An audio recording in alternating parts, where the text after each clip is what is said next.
કેમ છો મારા વાલા વિદ્યાર્થી મિત્રો? તો આજે હું લઈને આવ્યો છું આનંદદાયી ગણિતનું જે પહેલું ચેપ્ટર છે એ, અને એનું નામ છે મારી વહાલી બિલાડી શોધીએ. તો ખૂબ જ સરસ ચેપ્ટર અહીં આપવામાં આવેલું છે. તો ચલો આપણે ચિત્ર જોતા જઈએ અને સાથે એની માહિતી મેળવતા જઈએ. તો તમે મારા માઉસના કર્સરને જોતા જાઓ. હું જ્યાં જ્યાં વાંચું છું ત્યાં હું આ કર્સરથી બતાવીશ. અહીં લખેલું છે ચાલો ગાઈએ. તો ચાલો જુઓ. જુઓ જુઓ જુઓ જુઓ મારી વહાલી બિલાડી. તો ચિત્રમાં અહીં તમે જોઈ શકો છો બિલાડી જે છે તે બારીમાંથી ઘરમાં જઈ રહી છે. સાથે સાથે તમે ચિત્ર પણ જોતા જજો, જેથી કરીને પાછળ કેટલાક પ્રશ્નો આવશે તો એના જવાબો આમાંથી આપણને ચિત્રમાંથી મળી જશે.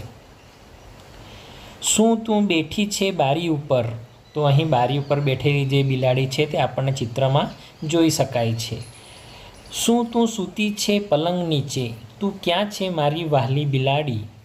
તો અહીં જે આ બાળક છે તે બિલાડીને પલંગના નીચે શોધી રહ્યો છે. ત્યાર પછી જુઓ. જુઓ જુઓ જુઓ જુઓ મારી વહાલી બિલાડી. શું તું બેઠી છે દફતરની અંદર? તો જે બાળક છે તે દફતરની અંદર જોઈ રહ્યો છે. શું તું લાલ રેકની બહાર છે? તું ક્યાં છે મારી વહાલી બિલાડી? તો બિલાડી જે છે તે અહીં કેટલાક રમકડાં મૂકેલા છે એના ટોપલા પાસે બેસેલી છે. ત્યાર પછી નેક્સ્ટ પેજ પર જઈએ. આવ આવ આવ મારી પાસે આવ મારી વહાલી બિલાડી. કોઈ વાર તને બરણીની નીચે નહોર મારતા જોઈ. નહોર એટલે કે નખ. કોઈ વાર તને મોટરગાડી ઉપર રમતા જોઈ. મારી પાસે આવ મારી વહાલી બિલાડી. તો અહીં તમે મોટર કાર જોઈ શકો છો. અહીં કાર છે એના ઉપર પણ બિલાડી રમતી દેખાય છે. ત્યાર પછી અહીંયા જે બરણી છે એના નીચે પણ એ નહોર એટલે કે નખ મારતી દેખાય છે. ત્યાર પછી આગળ જોઈએ. આવ આવ આવ મારી પાસે આવ મારી વહાલી બિલાડી. કોઈ વાર ટોપીની ઉપર કૂદતા જોઈ. કોઈ વાર સાદડીની નીચે જોઈ. જલ્દી આવ મારી વહાલી બિલાડી. મારી પાસે આવી મારી વહાલી બિલાડી. તો તમે જોઈ શકો છો અહીં ટોપી ઉપર કૂદીને બેસેલી છે બિલાડી, ચિત્રમાં તમને જોઈ શકો છો. ત્યાર પછી અહીં સાદડીના નીચે ભરાઈ ગયેલી દેખાય છે તમને.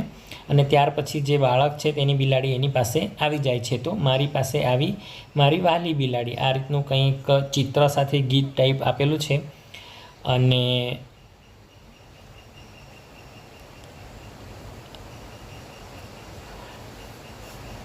ત્યાર પછી આપણે જોઈએ નેક્સ્ટ પેજ પર. કવિતાના ચિત્રો જુઓ અને સાચા શબ્દ ફરતે ગોળ કરો. તો આપણે કવિતાના ચિત્ર જોવાના છે અને ત્યાર પછી સાચો શબ્દ શું છે તે રીતે જોઈને અહીં આપણે તેને ગોળ કરવાના છે. તો એક અહીં ઉદાહરણ આપેલું છે. લાલ દડો પલંગની ઉપર નીચે અંદર છે. તો નીચે છે આપણે ચિત્રમાં જોયું અને એને નીચે પર ગોળ રાઉન્ડ કરવાનું છે. હવે બીજો જે છે બીજું વાક્ય છે તે બિલાડી કારની ઉપર છે. આપણે જોયું ચિત્રમાં. તો અહીં આપણે ઉપર જે છે એના પર રાઉન્ડ કરવાનું છે. તમારે પેન્સિલથી બુકમાં તમારે કરી દેવાનું છે. માણસ વૃક્ષની નીચે છે. અંદર છે કે ઉપર છે? તો આપણે ચિત્રમાં જોયું તેમ નીચે માણસ સૂતેલો દેખાય છે વૃક્ષના નીચે. ત્યાર પછી ગાય ઘરની બહાર છે. તો બહાર ઉપર આપણે રાઉન્ડ કરી દેવાનું છે. અહીં બહાર ઉપર આપણે રાઉન્ડ કરી દેવાનું છે. સોરી, મારાથી અહીં ઉપર પર થઈ ગયું છે, માફ કરશો. ત્યાર પછી વિચારો અને જવાબ આપો. તમે તમારા પગરખાં ક્યાં મૂકશો? ઓરડાની અંદર કે બહાર? તો આપણે જે પગરખાં એટલે કે આપણા ચંપલ, બૂટ, ચંપલ જે પણ છે, સેન્ડલ છે, તે આપણે રૂમની બહાર મૂકીએ છીએ.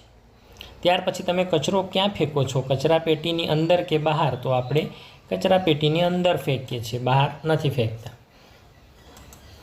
ત્યાર પછી ચાલો રમીએ, વસ્તુઓ શોધો. બાળકોને બે જૂથમાં વહેંચો.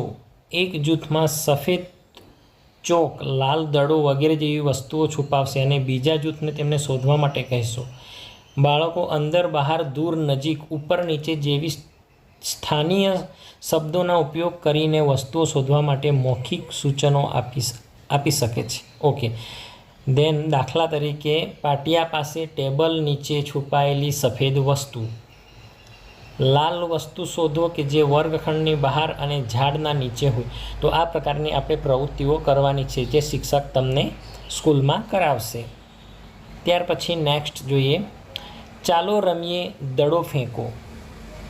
દરેક બાળક તાકીને દડો ટોપલીમાં ફેંકવાનો પ્રયત્ન કરશે. જ્યારે દડો ટોપલીની અંદર જાય ત્યારે અન્ય બાળક કહેશે અંદર, અને દડો ટોપલીની બહાર જાય ત્યારે તેઓ કહેશે બહાર. તો એક દડો આપણે લેવાનો છે અને દરેક વિદ્યાર્થીનો વારો આવશે એ રીતે આપણે દડાને ટોપલીમાં ફેંકવાનો છે, અને દરેક વિદ્યાર્થીઓએ તાળી પાડીને બોલવાનું છે. જો દડો ટોપલીમાં પડે તો બધાએ અંદર અંદર અંદર બોલવાનું છે, અને જો બહાર પડે, અહીં કેટલાક દડા બહાર પણ પડેલા છે, તો બધાએ બહાર બહાર બોલવાનું છે. આ રીતનું કંઈક પ્રવૃત્તિ અહીં કરવાની છે જે શિક્ષક તમને શાળાએ કરાવશે. ત્યાર પછી ચાલો કરીએ. જે વસ્તુ અંદર છે તેના ઉપર ખરાની નિશાની કરવાની છે. તો અહીં કેટલાક ફૂલ બહાર પણ છે અને ટોપલીની અંદર પણ છે. તો આપણે અહીં જોઈને ટોપલીની અંદર છે ત્યાં આપણે ખરાની નિશાની કરવાની છે. એવી જ રીતે કારના બહાર પણ માણસ છે અને છોકરી જે છે તે કારના અંદર છે, તો આપણે અહીં ખરાની નિશાની કરવાની છે. તો જે પણ વસ્તુ અંદર છે એમાં આપણે ખરાની નિશાની કરવાની છે. ત્યાર પછી નેક્સ્ટ પેજ પર જોઈએ, જે બહાર છે તેના ઉપર ખરાની નિશાની કરો. હવે પહેલાં આપણે અંદર હતું એના પર ખરાની નિશાની કરી, હવે બહાર હોય એના પર આપણે ખરાની નિશાની કરવાની છે. તો અહીં જે બે ભાલુ ટાઈપ બતાવવામાં આવેલા છે ચિત્રમાં, રીંછ છે, તો અહીં એક જે છે તે ગુફામાં દેખાય છે.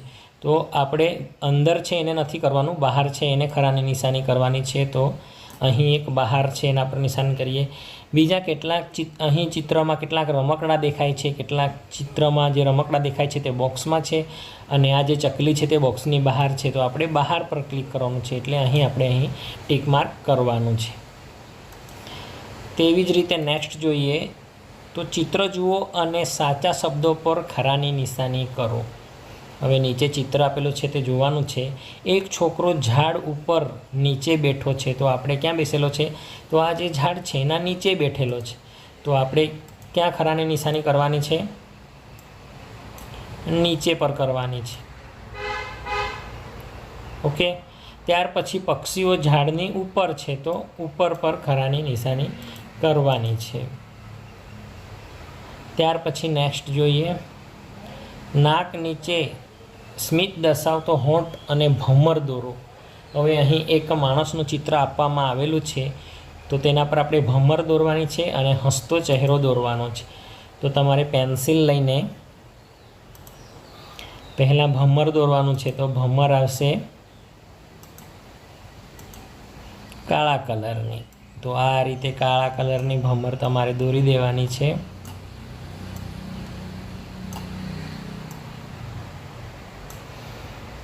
ત્યાર પછી હોઠ અને આંખો ઉપર ભમર દોરવાની છે. હોઠ સ્મિત દર્શાવતો હોઠ, તો કેવો? સ્મિત એટલે કે હસતો ચહેરો. તો હસતો ચહેરો દોરવા માટે તમારે આ રીતે કંઈક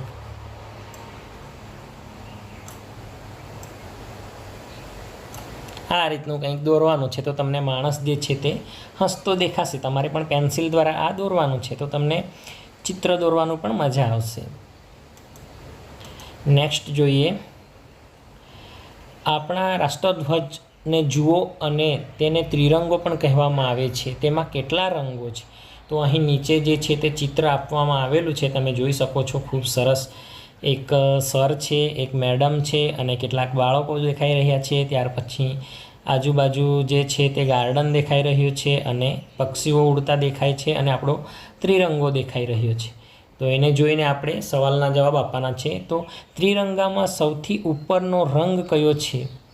તો સૌથી ઉપરનો રંગ તમારે જોવાનો છે, અને ત્રિરંગામાં સૌથી ઉપરનો જે રંગ છે તે કેસરી છે. બરાબર. ત્યાર પછી તિરંગામાં સફેદ રંગના નીચે કયો રંગ છે? તો જુઓ, સફેદ રંગના નીચે તો લીલો રંગ છે. તો એ જ રીતે આપણે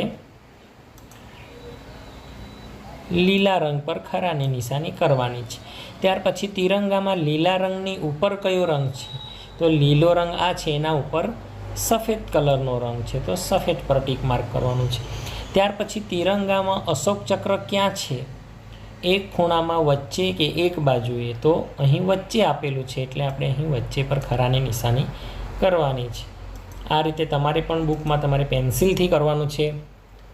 ત્યાર પછી નીચે નેક્સ્ટ પેજ પર જોઈએ તો અહીં એક ગીત જેવું આપેલું છે, સરસ મજાનું ગીત આપેલું છે.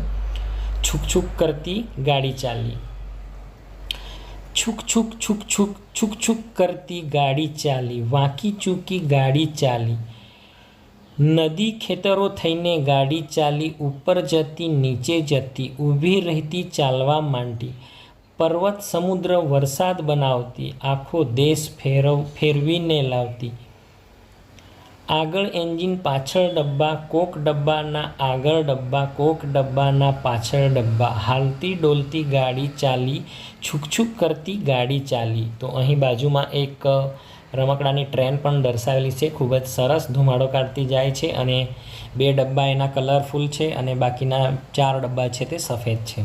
તો એના પરથી અત્યારે આપણને પ્રશ્ન પૂછવામાં આવશે, એના જવાબ આપવાના છે. તો એન્જિનની પાછળ કેટલા ડબ્બા છે? તો તમે જોઈ શકો છો અહીં 1 2 3 4 અને 5. તો એન્જિનની પાછળ 5 ડબ્બાઓ છે, એવો એનો જવાબ આવશે. ત્યાર પછી લાલ ડબ્બાની આગળ કેટલા ડબ્બા છે? તો આ છે તે લાલ ડબ્બો છે, એની આગળ 2 ડબ્બાઓ છે. આ જે છે તે એન્જિન છે, એટલે લાલ ડબ્બાની આગળ 2 ડબ્બા છે. લાલ ડબ્બાની પાછળના ડબ્બાઓમાં નારંગી રંગ પૂરો, લાલ ડબ્બાની આગળના ડબ્બાઓમાં વાદળી રંગ પૂરો. તો આ જે છે લાલ ડબ્બાના પાછળના, એમાં નારંગી રંગ આપણે પૂરવાનો છે અને આગળના ડબ્બામાં વાદળી રંગ પૂરવાનો છે. તો નારંગી રંગ કેવો હોય? તો અહીં જે લખેલું છે નારંગી, એ નારંગી કલરથી જ લખેલું છે. તો એવો જે કલર છે તમારા પાસે, એનાથી તમારે ડબ્બાના પાછલા 2 સફેદ ડબ્બા છે એમાં પૂરવાનો છે અને આગળના ડબ્બામાં વાદળી, એટલે કે આ વાદળી કલરનું લખેલું જ છે, એ ટાઈપનો તમારે કલર શોધીને આગલા 2 ડબ્બામાં કલર પૂરવાનો છે. ત્યાર પછી ચાલો રમીએ. બાળકો જોડકણું ગાશે અને એકબીજાના ખભા પકડીને રેલગાડી બનાવશે. બધા બાળકો કહેશે કે તેમની આગળ કોણ છે અને તેમની પાછળ કોણ છે. છુક છુક કરતી ગાડી ચાલી, છુક છુક મારી ગાડી ચાલી, મારી આગળ કોઈ નથી, મારી પાછળ મીરા ઊભી. તો જેની પાછળ જે પણ ઊભું હોય એનું નામ લઈને આપણે આ ગીત ગાવાનું છે. સુહાની અને રોહિત વસ્તુઓના કેટલાક જૂથ બનાવી રહ્યા છે. મેં બધા જ કાંકરા એક સાથે મૂક્યા છે. મેં બધા પાંદડા એક જૂથમાં મૂક્યા છે અને બીજા જૂથમાં ચોકના ટુકડા મૂક્યા છે. તો અહીં કેટલાક પથ્થર લેવાના છે, લાકડીઓ લેવાની છે, ત્યાર પછી ચોકના ટુકડા લેવાના છે, પાંદડાઓ તોડી લાવવાની લેવાના છે અને એના કેટલાક જૂથ બનાવવાની પ્રવૃત્તિ કરવાની છે, જે શિક્ષક તમને ક્લાસવર્કમાં કરાવશે. ત્યાર પછી આગળ જોઈએ, ચાલો કરીએ. સુહાનીએ બધા બટનને 3 જૂથમાં મૂક્યા છે. સુહાનીએ આવા જૂથ શા માટે બનાવ્યા હશે? સુહાની હવે આ બટનના અલગ અલગ જૂથ કરવા માગે છે, તો તમે ચિત્ર દોરીને તેને મદદ કરો. તો અહીં જે ખાલી જગ્યા આપેલી છે તેમાં ચિત્ર દોરવાના છે તમારે. અહીં કેટલાક અલગ અલગ કલરના જૂથ બનાવેલા છે, જેમ કે લીલા કલરના લીલા સાથે મેચ કરવાનું છે, લાલ કલરના લાલમાં મૂકવાના છે અને બ્લુ કલરના બ્લુમાં મૂકવાના છે અને અહીં ચિત્ર દોરવાનું છે. તો આ રીતે આપણું અહીં પહેલું ચેપ્ટર જે છે તે રમતા રમતા પૂરું થઈ જાય છે અને ખૂબ જ આનંદદાયી ગણિત છે, બાળકોને મજા આવે એવું છે. આઈ હોપ કે તમને આ વિડીયો ગમ્યો હશે. જો વિડીયો ગમ્યો હોય તો વિડીયોને એક લાઇક કરી દેજો અને આવા જ વિડીયો જોવા માટે ચેનલને સબસ્ક્રાઈબ કરી દેજો. દરેક ચેપ્ટરના વિડીયો આ ચેનલ પર તમને જોવા મળશે, તો ચેનલને સબસ્ક્રાઈબ કરવાનું ભૂલતા નહીં. કંઈ ભૂલ હોય તો મને કોમેન્ટ કરીને જણાવજો, હું તેને નેક્સ્ટ વિડીયોમાં સુધારવાની કોશિશ કરીશ અને ફરી મળીશું એક નવા વિડીયો સાથે. ત્યાં સુધી જય હિન્દ, જય જય ગરવી ગુજરાત.